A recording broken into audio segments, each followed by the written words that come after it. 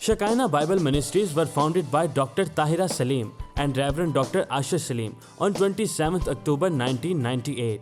The foundation of organization was laid by Reverend Dr. Shahid Siraj Deen, who was called home by God on 14th Feb 1998. The organization commenced its working through Bible Institute and then by the grace of God developed following establishments: Shekinah Bible Church, Shekinah Sunday School, Shekinah Movie Society, Shekinah Messaging Services, Shekinah Adult Youth, Daughters of Shekinah, Shekinah Bible Institute, Shekinah News, Shekinah Medical Camp, Shekinah EMAG,